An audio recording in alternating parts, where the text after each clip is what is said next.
clases. Si tienen dudas o consultas, ahí me van deteniendo y me dicen, oye Seba, no entiendo esto, oye te equivocaste acá, todas esas cosas que usted sabe. Va a ser una ayudantía un poco engorrosa porque hay mucho dato en pantalla ya, por si acaso. Pero vamos a irnos paso por paso. Es más, me voy a poner el puntero para que podamos ver bien. ¿Ya? El primer ejercicio nos dice, un estanque cilíndrico contiene 4 kilogramos de un gas que contiene a base de 40% nitrógeno, 30% CO2 y 30% tolueno, bajo condiciones de 150 grados Celsius y 30 atmósferas. Determine el volumen del estanque utilizando la ecuación de Van der Waals. Lo que nos piden netamente es un ejercicio de cálculo de volumen, no dan todas las condiciones, pero la única gran diferencia que tenemos con lo que hemos hecho antes es que ahora tenemos una mezcla de gases. Y nos dicen la composición de cada gas. Nos dicen también que la masa del gas, la masa total, son 4.000 kilogramos. Y a su vez, ¿cómo se llama? Por el Smith-Barnes, en la apéndice B, ustedes pueden tener las propiedades de sustancias puras. Y ahí es donde sacan la temperatura crítica y la presión crítica tanto del nitrógeno, CO2 y del tolueno. ¿Ok? Vamos a dejar entrar a Jordan.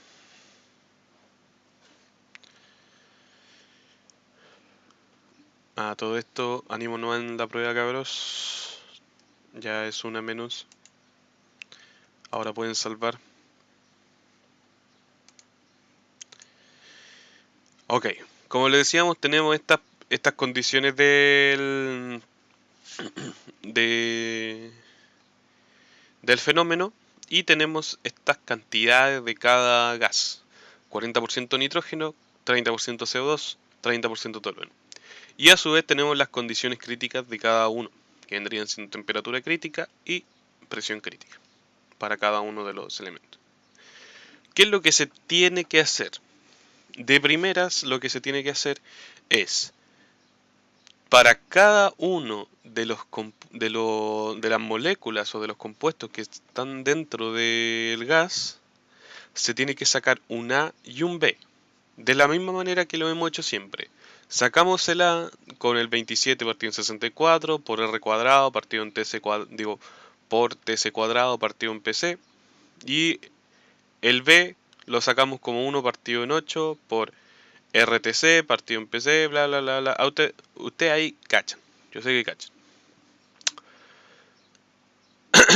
Eh,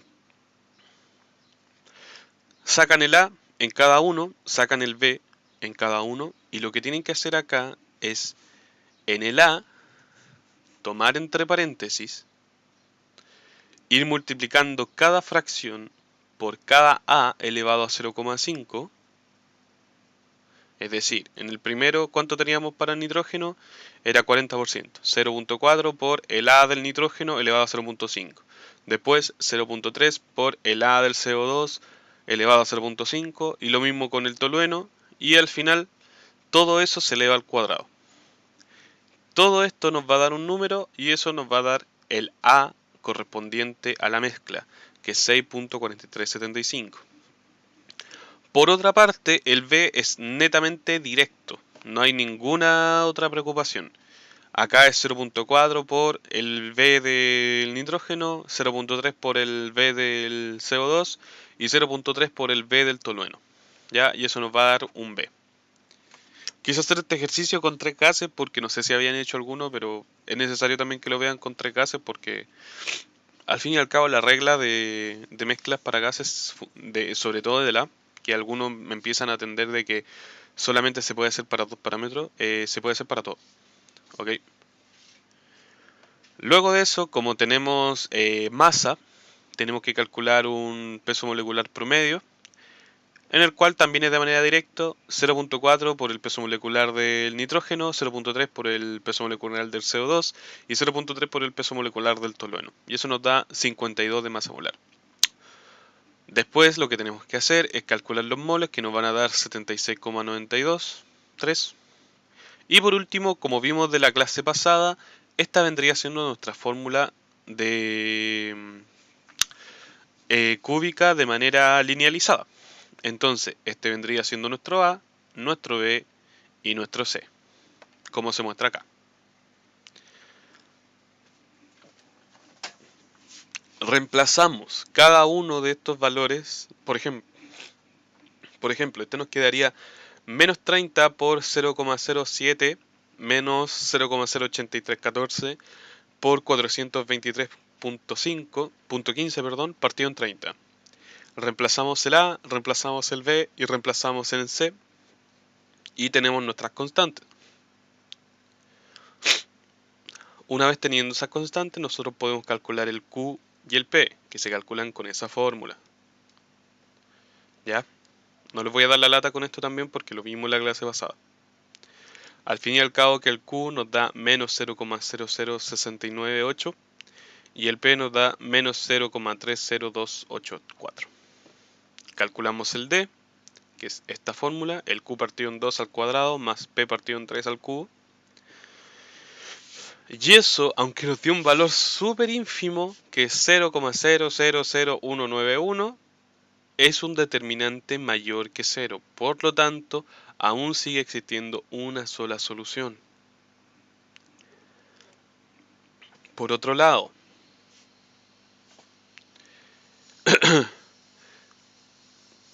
ponemos dichas constantes en el, ¿cómo se llama?, en la ecuación, y si nosotros resolvemos esta ecuación por el método que sea, por método analítico, perdón,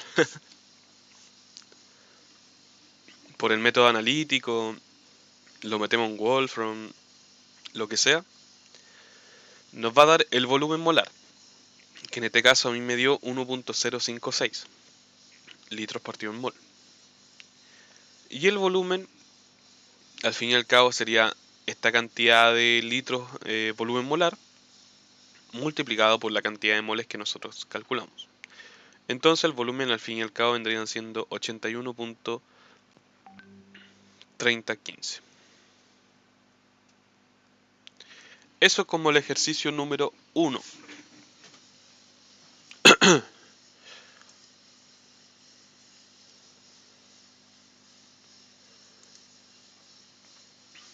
Eso como el ejercicio número 1. No sé si tienen dudas con respecto a lo que vimos acá. ¿No? ¿Nada? ¿Quedó claro? Bueno, no, la única diferencia que tenía ahora es cómo calcular el A y el B. Todo lo demás se hizo de la misma manera que siempre.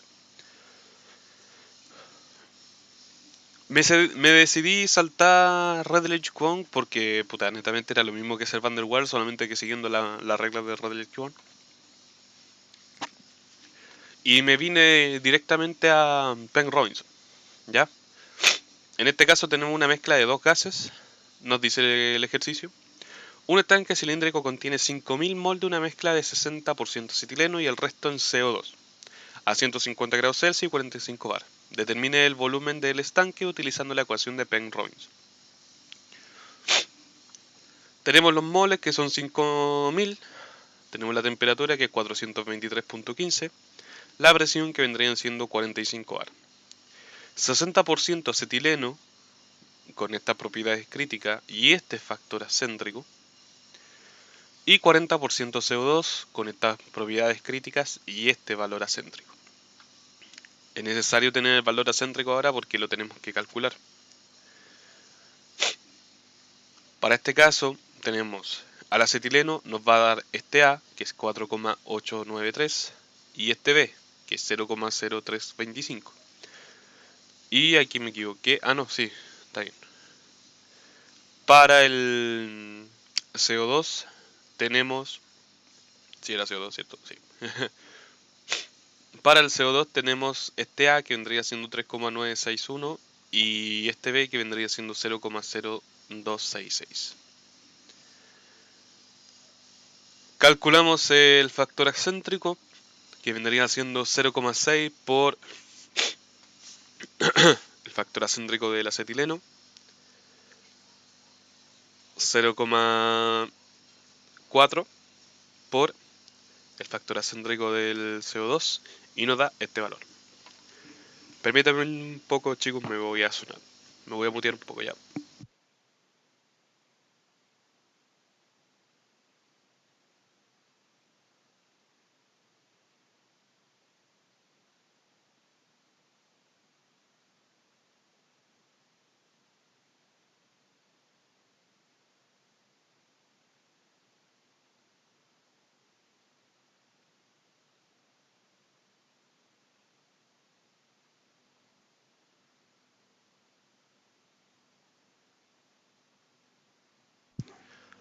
Ya, ahora sí volví.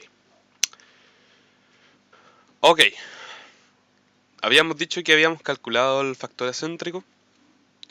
También tenemos que calcular el A. De la misma manera que calculamos el A en Van der Waals, tomamos la fracción que corresponde al acetileno, lo multiplicamos por el A del acetileno y el A lo elevamos al 0.5. Hacemos exactamente lo mismo con el A del CO2, que vendrían siendo la fracción de CO2 por el A de CO2 elevado a 0,5, y toda esta suma se eleva al cuadrado.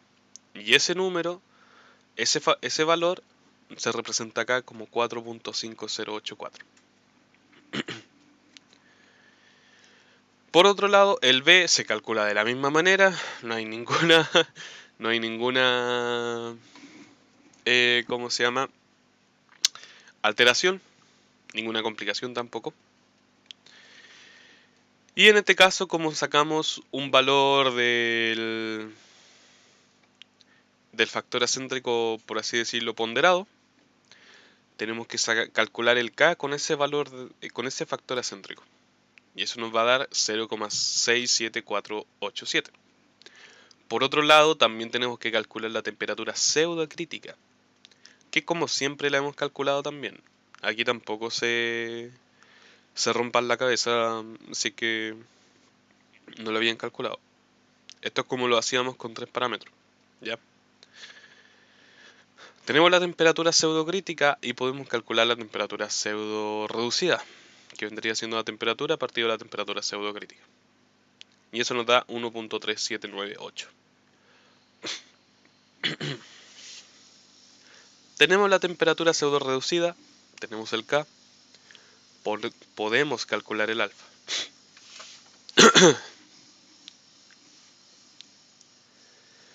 El cual nos da 0,77812. Y como habíamos visto la clase pasada, tenemos esta fórmula de linealización de Penrose. Hoy estoy muy resfriado. Perdónenme de nuevo, chicos.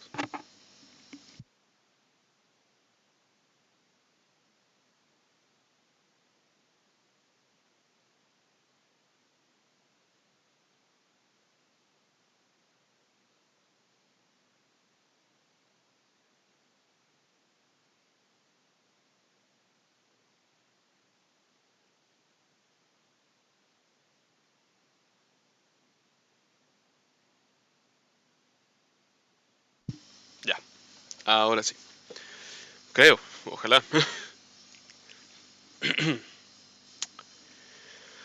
Ok, tenemos cómo calcular el A, cómo calcular el B y cómo calcular el C.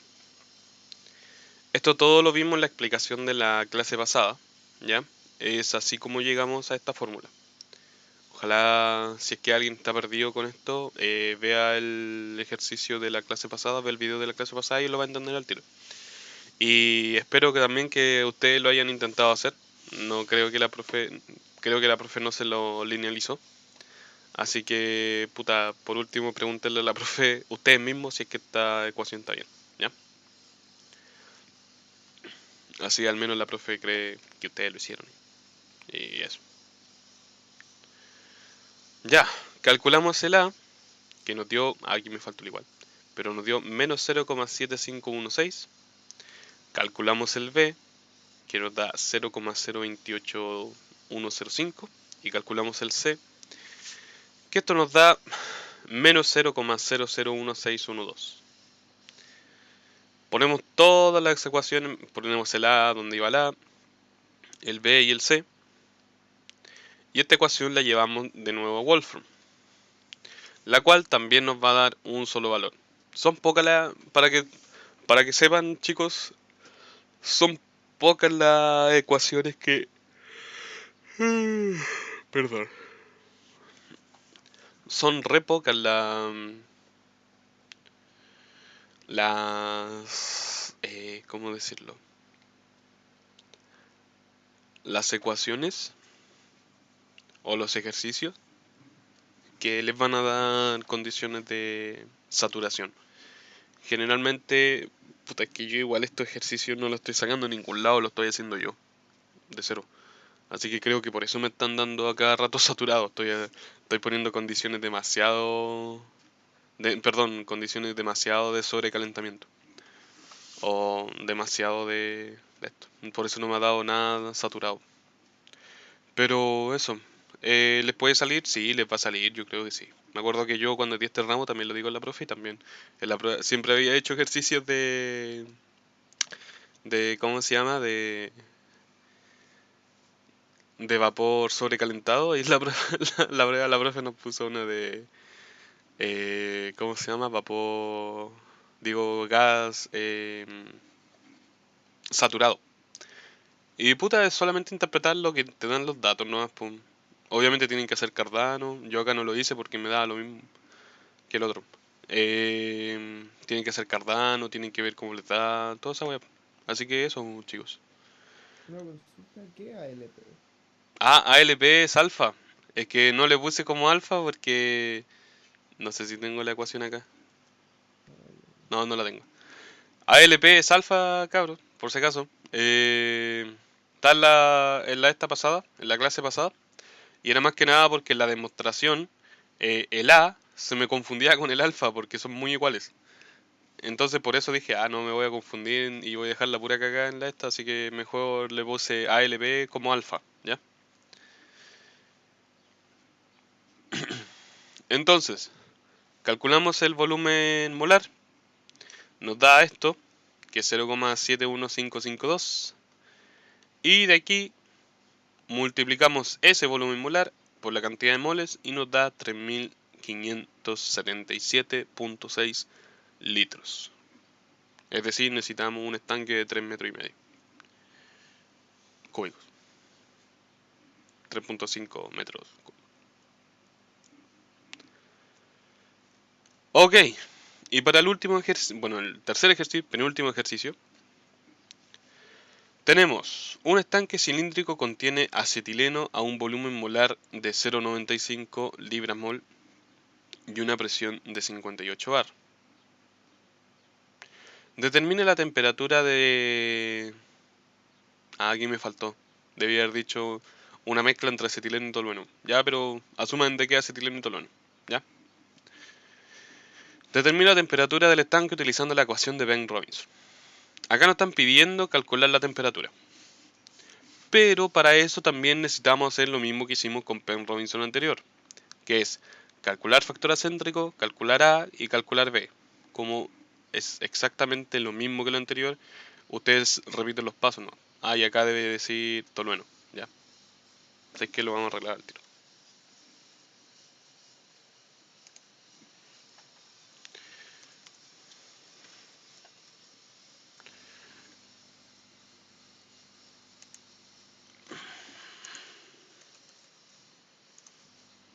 Listo.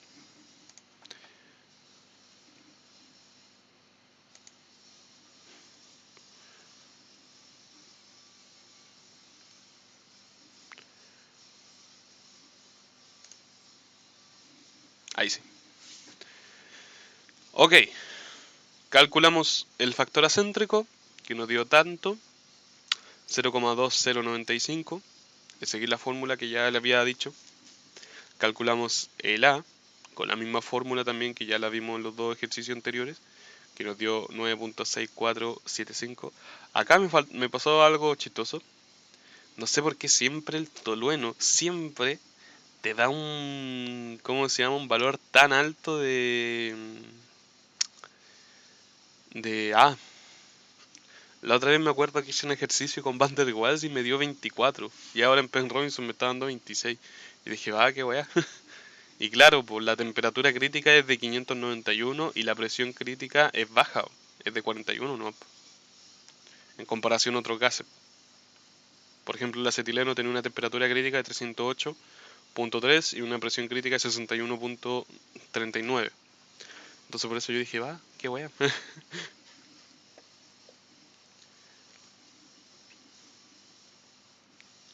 Entonces, tenemos el A, tenemos el B y tenemos el factor acéntrico. Como vimos también del ejercicio anterior, como tenemos el factor acéntrico, podemos calcular el K. Y podemos calcular la temperatura pseudocrítica. ¿Qué es lo que no podemos calcular? La temperatura pseudo reducida y la temperatura, bueno, y el alfa de por sí.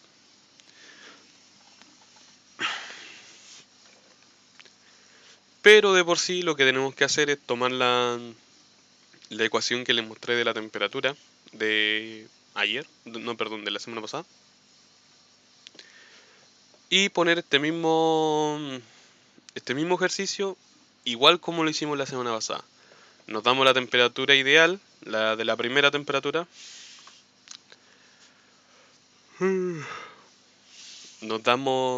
Calculamos el TR, que vendría siendo la temperatura a partir de la temperatura pseudocrítica, y esa la tenemos. Calculamos el alfa, porque ya tenemos la temperatura pseudo reducida. Calculamos también la temperatura nueva, que es calcular lo mismo de temperatura, solamente que ahora aplicando esta fórmula. Aplicamos esta fórmula, me voy a poner puntero láser. Aplicando esta fórmula.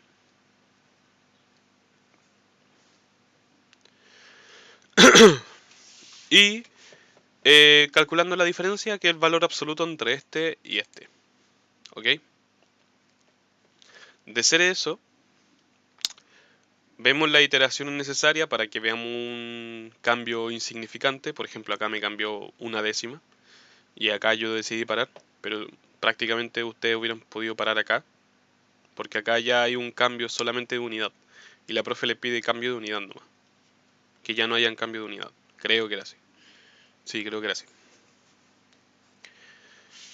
Con que ya no cambie la unidad ya están bien, así que prácticamente con esto están terrible bueno. Acá ya están listos con el ejercicio, a la tercera iteración. Yo lo decía avanzar un poco más para que vean un resultado más preciso, pero si se fijan entre este y este, me cambian cuánto.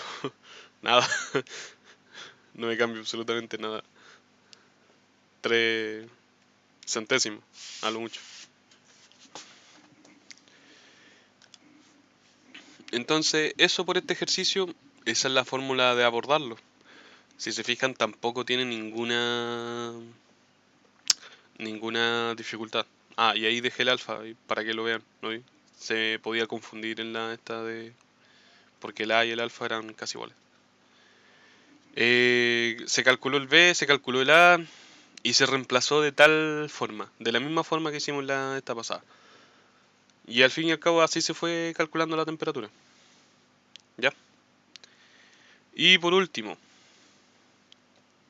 y creo que vamos a terminar temprano hoy día. Wow, ojalá. Ya. Igual me quiero tomar el tiempo para hacer este ejercicio. O sea, es básico y todo, pero es necesario. Por una corriente de aire de 300 metros cúbicos a 30 grados Celsius con una temperatura de rocío de 10 grados Celsius. Determine. Acá es que es lo que nos están diciendo. necesitamos encontrar todo esto y calcular la cantidad de vapor de agua contenida en el aire. Me faltó poner en el aire. Pero nos dan estas condiciones de entrada a la tabla. 30 grados Celsius, esa es la temperatura de bulbo seco, y una temperatura de rocío de 10 grados Celsius. Acá me faltó ponerle eso, ahora que lo pienso.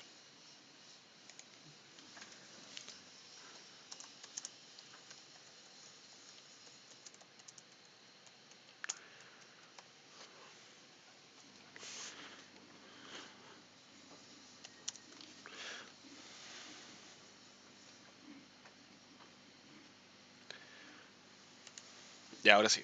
A 30 grados Celsius de una temperatura de bulbo seco y con una temperatura de rocío de 10 grados Celsius. Determine humedad absoluta, temperatura de bulbo húmedo, humedad relativa, cantidad de vapor de agua contenida. Para eso tenemos la siguiente tabla. Yay. ¿Qué es lo que tenemos que entender? De que nosotros vamos a llegar a un punto empezando acá y empezando acá.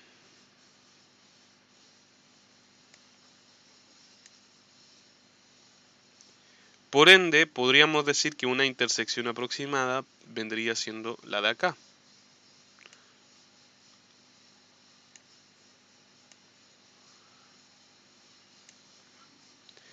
Aproximada obviamente, ¿ya? De acá, ¿qué podemos leer? Acá nosotros lo que entramos a la tabla fue con la temperatura de bulbo seco, que es 30 grados Celsius. Y entramos con una temperatura de rocío de, ¿cómo se llama? De 10 grados Celsius. Acuérdense de que si nosotros nos tomamos acá y nos vamos nos vamos recto hacia la izquierda y chocamos con la oblicua que hay acá, nos va a dar la temperatura de rocío. Por otro lado, ¿qué es lo que me están pidiendo? La humedad absoluta. ¿Cómo veo la humedad absoluta? Hago exactamente lo contrario a la temperatura de rocío. Me voy derecho hacia acá. Me voy derechito hasta acá y acá. Hago una línea. Bien fea la línea. Y me da 8%, bueno, no 8, 8 gramos por kilogramo de humedad en aire seco. Humedad absoluta a la que se le llama. Que eso se calcularía en 0,008, que esa es la fracción. ¿Ya? Por otro lado, ¿qué es otra cosa que nos están pidiendo? Temperatura de bulbo húmedo. La temperatura de bulbo húmedo, si nosotros estamos acá, y es por eso que decidí hacer este ejercicio, porque justo estaban todas las... Estaba todo... Y nosotros nos vamos hacia acá, vamos a llegar hasta acá.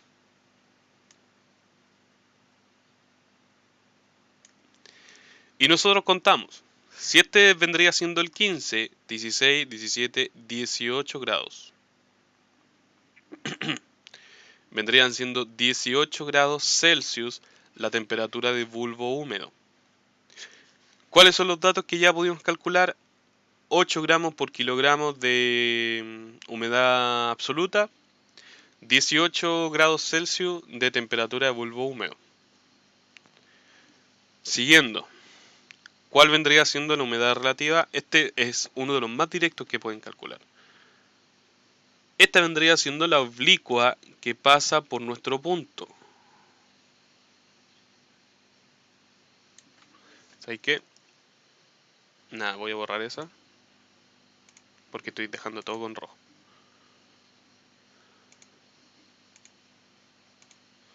Vamos a darle un azul. Esta vendría siendo la oblicua. Y si se fijan, acá está el porcentaje. Y nos dice que es 30%. 30% de humedad relativa. Acá nos dicen que es humedad relativa, por si acaso. Esas líneas de oblicuas son humedad relativa. Entonces, ya tenemos 8 gramos por kilogramo de humedad absoluta, 18 grados Celsius de temperatura de bulbo húmedo y 30% de humedad relativa. Y la última, cantidad de vapor de agua contenida. Para eso, lo primero que tenemos que hacer es verificar cuál es el volumen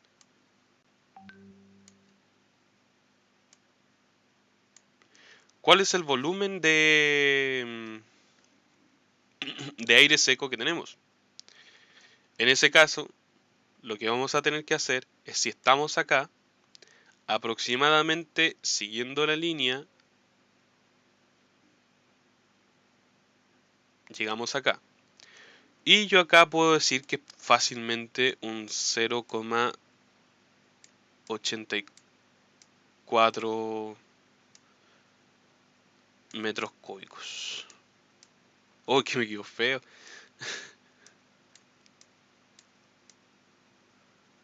Ya, pero ahí te entienden. 0,84 metros cúbicos. Y eso solamente porque seguí las líneas de acá. Y si acá tengo 0,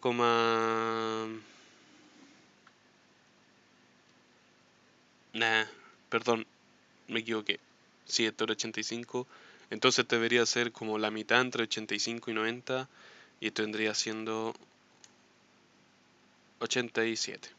Dejémoslo en 87. ¿Ya? Y así calculamos las cuatro estas que nos están preguntando. O sea, no, todavía no hemos calculado la cantidad de agua. Y creo que me equivoqué. Porque yo había puesto 0,84. Ya, pero eso es otro tema. Ok, tenemos el... ¿Cómo se llama? Entramos con la temperatura de bulbo seco, que vendrían siendo los 30. Chocamos con la temperatura de rocío, que eran 10 grados Celsius. Calculamos la humedad relativa. Vamos a coger otro color. El amarillo. Humedad relativa, 8 gramos por kilogramo de humedad relativa. De aire, bueno, de aire seco en contenido de humedad. 18 grados Celsius de temperatura de bulbo húmedo, 30 grados, digo 30% de humedad relativa y 87 metros cúbicos sobre kilogramo de volumen total. Acá, y lo vamos a hacer ahora de nuevo, mantengámonos. Este vendría siendo 87. Este vendría siendo 87.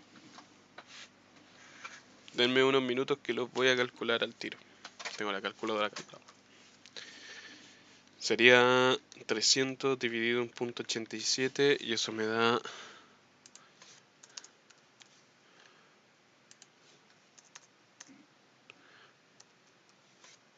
Me da esto. Entonces la masa de agua vendría siendo...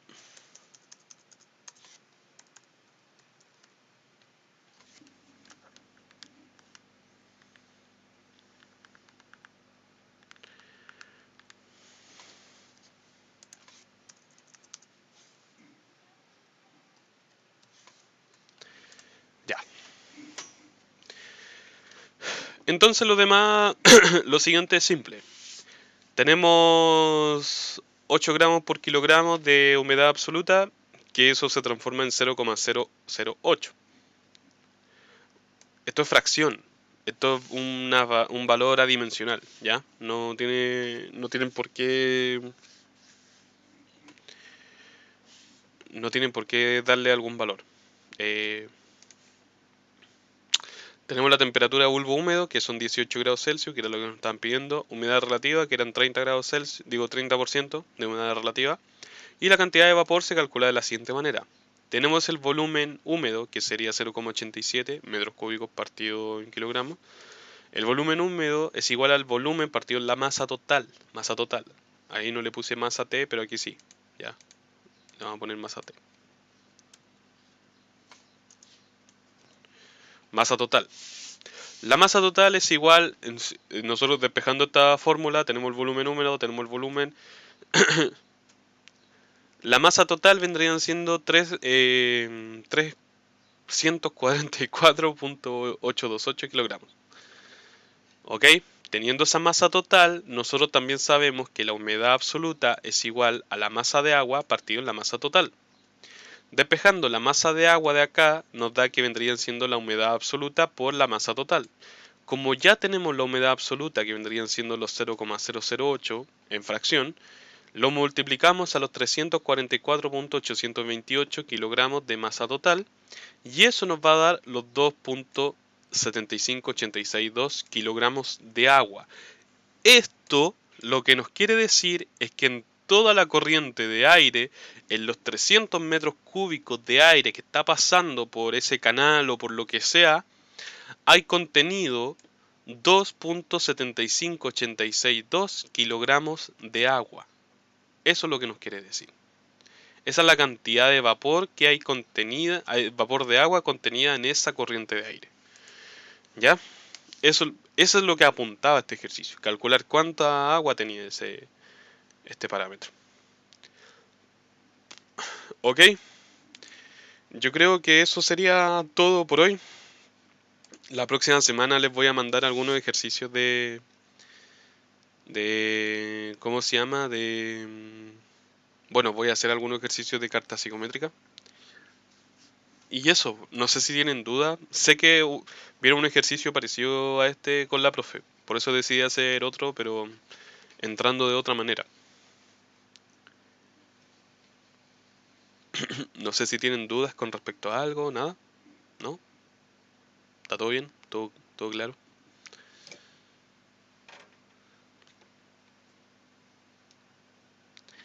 Ok, ok. De ser así, tendría siendo la clase 8, justo antes de la prueba. Espero que les vaya bien en la prueba, cabrón. Así que ánimo nomás, estudien caleta y nada, pues, eso. Voy a tener la grabación.